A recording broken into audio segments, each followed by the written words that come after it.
Thank you, everybody, for joining us. Welcome back to our talks with Pakarina. Welcome. Super happy to be here with you guys today. Yeah, thank you for joining us, and good evening, good morning, wherever you are. And if you're watching the replay, thank you for joining us. We're happy to have all of you with us, and we love doing our talks. So thank you for making this possible for us. So the topic for this evening is value alignment for relationships, and really this is more of a topic for the month. We are going to be speaking more about this and going a little bit deeper so that we can really add some value and start to give you an experience that builds on itself and really show you how to live another way and how to do relationships another way. So if you don't already know us, my name is Catherine Wolf. And my name is Renier Jooste. And we are the co-founders of Pakarina. And we have built this beautiful platform in order to show you how you can love yourself and how you can do relationships and life another way, to step into your personal power. Well said. Thank you. So in this topic for tonight, we are going to go through how our relationships are really a reflection of our own relationship with ourselves, and how we can look at relationships and values a little bit differently. We're going to look at our core human needs, and we're going to look at how we can align those core human needs with our values and how we value those core human needs for ourselves. So let's jump right into looking at the world within. If we are talking about values, then most of us value stuff outside of ourselves, maybe our vocation or maybe our relationships, or like there's so many different things that we rather get to value outside of ourselves rather than inside of ourselves. Yeah, we're so used to looking at the world outside, and we're so used to, when things come up in our lives, to blame those things outside of us and try and change things outside of us. And really what our work is about is turning inward always and looking at our own relationship with ourselves, which is really the reflection. It is reflected in the relationships that we have with everything outside of us. So as we turn inward, we get to look at, how do you value yourself? Or not. Or not. Or not, for that matter. It's so easy to have these values on these outside things. Let's just look at one example, which is money. Look how we get to value money. And then like when we have money, our self-value is high. And when we don't have money, all of a sudden that self-value is gone. Something outside of ourselves that determines how we value ourselves. And when we don't value ourselves, nobody else is going to value us for us. And while we may still have a lot of value to add to the world, people are going to treat us in a way that does not reflect our own, or does reflect our lack of our own internal value for ourselves. And when we do this, we really get to abandon ourselves. When we look for things outside of us to solve our problems, we forget about our own responsibility to ourselves, and we make what's outside more important to us than our own internal feelings and our own internal relationship with ourselves. This is like a secret. Like, who of us would admit that we have abandoned ourselves at some other point? Maybe still does not matter. It's like a little best kept secret. Like the world should just not know. But in all truth, in all reality, that is what we will experience back to ourselves. So let's look at this thing called the core human needs. And we're going to dive into this deeper. But for the moment, there are actually 6 core human needs, but the 4 that we're really going to focus on tonight are the personal core human needs. And that is the need that we have inside of ourselves for certainty, for significance, for love and connection, and for variety and surprise. So these needs will be met in our lives, either constructively or destructively. And the point of us looking at these needs are really to be able to see at the end, when we have explained these needs, for us to be able to see and reflect and be like, okay, have I been meeting my own needs? Or have I been doing this little dance in the world outside to have the world meet my needs? Which is really the self-value that we will take stock of when we get to the end of these 6 core human needs. I think the most important thing to bear in mind is that these are needs. They're not nice to haves. And they will be met.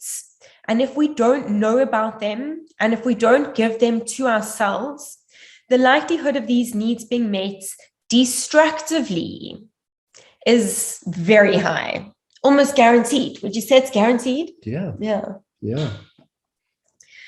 So then there's another 2 needs, and these are the needs of the soul.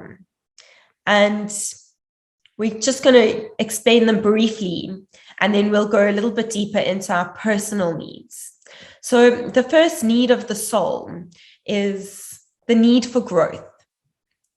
And I love this image of the plants growing. We are all growing. If we don't grow, we start to die. Think about when you stop working. How many people who stop working very quickly start dying? Yeah, it's the story in the head that says, I'm retired now, I'm not working anymore, I'm going to go sit in my house next to the beach and just look at the ocean every day. And because there's no more growth within that person, and there's no more where that person actually gets to add value in the world outside, it's just like deteriorating, like a plant that does not get water. Exactly the same. It's going to die. And that follows with the same thing of contribution. We must all contribute. And contribution is, in this sense, is giving without expecting anything in return. It's to really add value in other people's lives. We are all connected. Hello, Don. Hello, Don. We're all connected and we're all part of the same whole. And we must all contribute to that whole. And when we stop contributing to that whole, we get suppressed and we slowly start to die. So let's dive into the personal needs. And the first one that we're going to talk about is this need for certainty, which is probably the most commonly valued need, and the most commonly valued need outside of ourselves. So what is this need for certainty? Well, certainty that the house that you are living is going to be there tomorrow. That's normally a very important one. But certainty, like I spoke about money earlier, certainty that I will be earning a certain amount of money every month to be able to uphold a certain lifestyle. This is actually really significant. I was on the mountain and we sat down and we had water and we were speaking about self-value, and this was really amazing. I asked the person that was sitting with me, what do you need right now? And his answer was nothing. And it was like, okay, if you don't need anything right now, how can you not be enough? And I'm not talking about not having enough, because I guess what I need and what I want to have is worlds apart. But when I can just be at peace within myself and I don't need anything, How can I not be enough? And that is the certainty that we are running around outside of ourselves, just doing what we can just to be enough. So certainty of that. So have a look at, if you were to practice radical self-honesty with yourself, where do you give this power of your certainty away outside of you? And a job is a really great example of something that we get to value outside of ourselves. There are a lot of people in this world that absolutely hate their work. And they can't find the courage to change anything about that because they value this need for certainty, this paycheck, more than anything else. And when we do that, we really get to abandon ourselves. And we make this thing outside of ourselves so much more important than our own happiness and our own certainty within ourselves. We live in a world where there is no certainty. We live in a world of change. So when we value certainty outside of ourselves and when we give up our own internal sense of certainty of who we are for something outside at the cost of who we are, at the cost of our relationship to ourselves, we really get to abandon ourselves. So certainty also are being met in relationships. Like if I'm in this friendship or in this love relationship, then I will be good enough. But if you were to take away this friendship or this love relationship, all of a sudden, that certainty will not be there anymore. That is not the certainty that we are talking about, but this is how we get to attach to certainty outside of ourselves. So the certainty that we are talking about is the certainty of self. Like when I get to sit and I get to look around me and ask myself, what do I need? And the answer is really nothing. Like that certainty of I'm okay and everything is okay. Certainty within ourselves is really understanding the truth of who we are and not giving that to anything or anybody outside of ourselves. Doesn't matter what is going on in your life and how insecure the world may seem to be, that you have the certainty inside of yourself to know who you are and that you are enough as you are and that you are safe and okay in this moment. And that really leads us beautifully into love and connection. So I will do love and connection. Love and connection is really this thing called cohesive coherence, this connection between my mind and my heart. So love and connection with myself is really something that I will attract with the world outside when I am in that place where I have this connection with myself. It's really where my mind gets to check in with my heart. So my mind comes up with a story and it's this craziness and then it says like, wait, let's just quickly go to the heart, let's check in, like, okay, I can put that story down. It's not true. It's like, okay, I have this love and connection with myself. So the other end of it is where we run around in this world outside, doing our best to just get people to just love me. And that is us searching for this love and connection outside of ourselves. And sometimes we are good enough if there are many people loving us. But if there are many people that is not loving us, we are like not enough again. Yeah. How often do you get to experience something where a whole bunch of people get to validate you and say how amazing something that you did was? And then there's that one person who doesn't and who gives you a different opinion, and it kind of derails absolutely everything. So to be secure in this own loving connection that's inside of yourself, rather than looking for it outside, and we're never going to make everybody happy, and we're never going to make everybody love us. We're never going to have a situation where everybody likes what we do and they like us. It's impossible. If we're doing that, we are most certainly not valuing ourselves.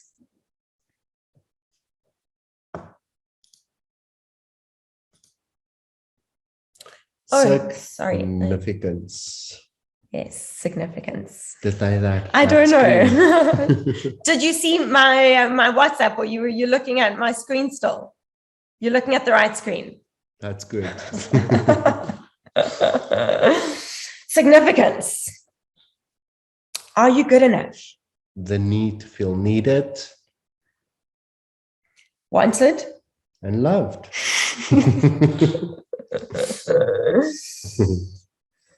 So again, how much of what we do for this need of significance? And where do we abandon ourselves in that process?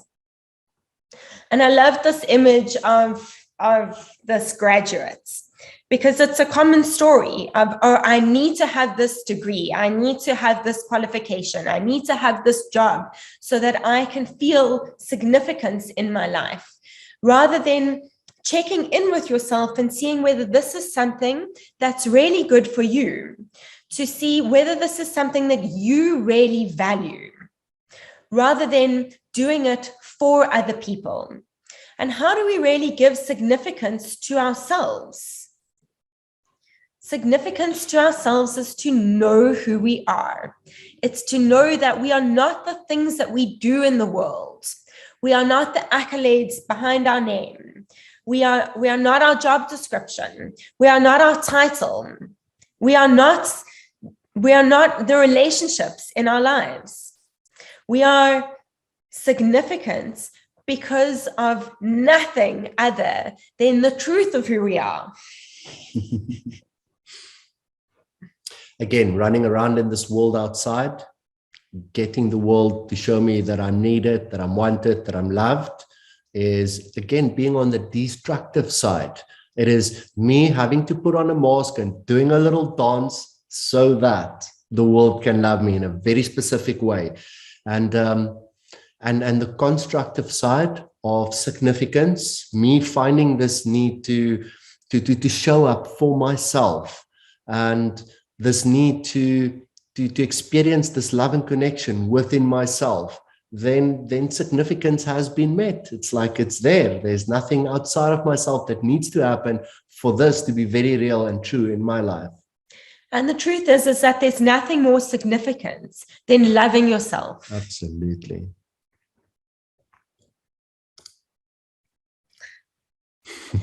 Variety and surprise. Boom. We love putting our images together. We had fun putting this one together. And this is really the opposite of that certainty that we spoke about in the beginning. And this is the need for variety, something that's not so certain. And to have surprise and new different experiences in our lives. And I'll let you take this one because this one's so important to you. I love this one because I'm really, really driven by variety. Like if I was to do the same job over every day, again and again and again, you can shoot me. Yeah, that's not for me. I need variety. I need new challenges and new experiences and adventures and explore and for me to give myself significance, I can love doing what I'm doing here, and it's nice to have new faces and new people and then I stop doing this, and then I go and spend time on a mountain, and the next day I do something else, and there's most definitely a consistency in how I get to show up. However, it cannot be exactly the same time. There needs to be this variety, and giving that to myself, I get to live this life of feeling fulfilled. I don't get to a point of overwhelm and breakdown and I can't anymore and I don't know what to do, and because there's always this variety. So needing to find this variety, having this met outside of myself, can be destructive if I would have to go into places like casinos and then it's a whole lot of lights and sounds, or maybe into malls and shops and buy things. And so variety could be met on the need for surprise, the need for something else on the outside. But you would very quickly know, like, what I'm doing right now is not healthy for me. So one of the ways that we get stuck in a rut is to do the same things over and over again in the same ways, rather than simply being present. Because when we get stuck in doing the same things over and over again, we're doing it based on the past. We're doing it based on what has already happened. And perhaps we value certainty so much that we don't want to open into a completely new experience and experience something fresh and in a different way. Maybe we like to eat the same food all the time in the same way. and we stop the experience of something completely new, or trying something new on a menu, for instance. And when we get to be completely present in this moment, we allow the opportunity for something new to come to us, because we're not basing our experience or what we are wanting on what has already happened and what we want to happen in the future, but we're able to be really present. And in this present moment, with no thoughts of the past or no thoughts of the future, we're able to experience, even if it is the same thing, in a completely new and fresh way, where we get to give ourselves variety. So these 4 needs that we've gone through, these personal needs, the need of certainty, the need for love and connection, the need for significance, and the need for variety and surprise, are going to be met in our lives. Now, we may value the order of these things a little bit differently. And that's really where we are all completely different. These needs we all have, but how these needs are fulfilled and in what order these needs are fulfilled are personal to you and personal to the stage of life that you are in.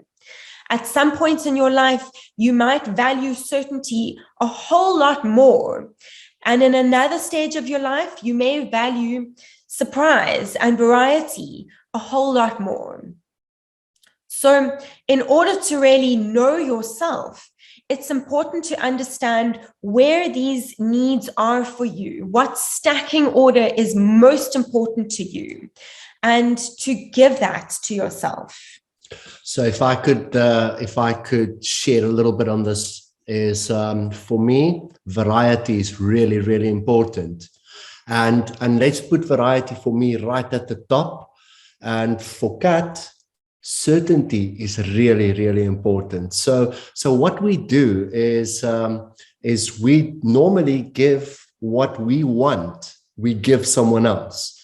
So I would be giving variety and variety and variety, and she'll be like, whoa, dude, stop with that. I need certainty. And she'll be giving me certainty. And I'll be like, whoa. But luckily, because we know and understand these core human needs, we can then express what is important for us and how we value these needs. And at that point in time, when I get to show up, even though I really value variety right on top, I can be like, okay, wait, this girl needs certainty. And then I can share certainty. She exactly the same can share with variety with me. So that's where, once we get to understand ourselves within these core human needs, how we need these needs met, we even get to communicate this in a way to our relationships. But if we don't, what are you doing? Are you giving or are you taking? So when these needs are when we're not aware of these needs, and when we don't give them to ourselves, then we go around taking them. And when we take, we are destructive. So we can only give what we've got. And if we don't give ourselves what we need, then we've got nothing of substance to give. And that's where we get to take.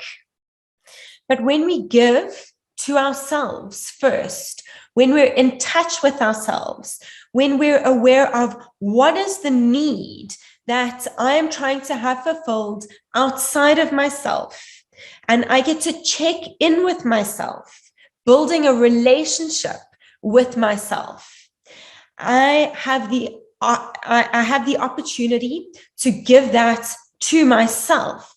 And when I fulfill my own needs, my cup is full. And then I can give myself certainty, because that is what I need. And I am much more able to show up and give my partner the variety that he needs.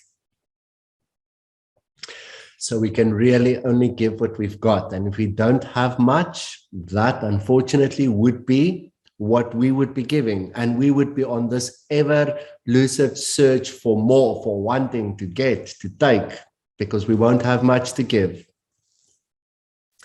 So the question really becomes, how do you value your needs? This is like a stock take, a check-in, like look at your needs, the ones that we've explained to you, and see, are these needs met by yourself, or do you need these needs met outside of yourself? And when you meet these needs inside of yourself, then you get to, as the story that Renee started with, you get to be enough. You realize that there is nothing that you need in this very moment, because you have everything that you need in this moment. You have the ability to give yourself everything. Everything you need is already inside of you. So when you give to yourself, you are enough. I agree with you. But the trick is, do you listen? Are you even aware of these needs? Are you even aware of what you require and how you're having these needs met outside of you? So let's look at the difference between listening and hearing. When you hear, you either accept or you reject, or you ready yourself to answer, or you compare to something that has happened to you in your past, or you judge. This act of hearing is not good. However, that's what most people do, is they hear. So then the other side is listening. When we listen to the totality of what is being said without the need to say anything back, just that. That is really the greatest gift we can give anybody ever, is just to listen. But now the next step is, if we are not listening to the world outside, how are we listening to ourselves? So in order to listen to yourself, you must stop the incessant stream of thoughts in your mind, the judgments and the projections, the expectations on the world to make you okay, to fulfill your needs, to make you good enough. To really listen to yourself is to check in with yourself, to understand these needs and to understand this cohesive coherence between your heart and your mind without judgment for yourself. And to check in what is it that I need in this moment? It's really beautiful. We have this internal feedback system inside ourselves, and that is our own reactions. It's our own feelings. It's our own thoughts and our own mind that actually point us beautifully back to ourselves. But it's not a practice that we typically do. We don't typically turn inward. So what this is about is looking at your own reactions. Because when you have a strong reaction to something, when you feel like you need to defend yourself, when you feel like you've been unfairly treated, when you feel unjust, it's really showing you something about yourself. And instead of looking at changing something outside of you, needing someone to behave in a different way, or needing to get something, if we make it a practice rather to turn inward and see what is this need that I am communicating to myself, that my body is communicating to me, that is not being fulfilled in myself, I have the opportunity to do something and take responsibility for myself rather than giving my power to the world outside me. Because as soon as you expect somebody to fulfill your needs or to change their behavior or to give you something that they're not giving you, you've given your power to that person. We have no idea why anybody does anything ever. They have their own unique experiences and their own reasons for how they feel things and why they do things. It's only you that has the power to fulfill your own needs.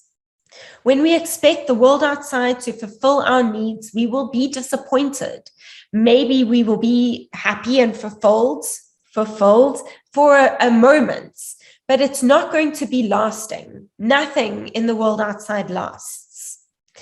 So when we give this to ourselves, we get to pull our power back to ourselves, and we have the opportunity to change inside. And when we change inside, everything outside changes miraculously.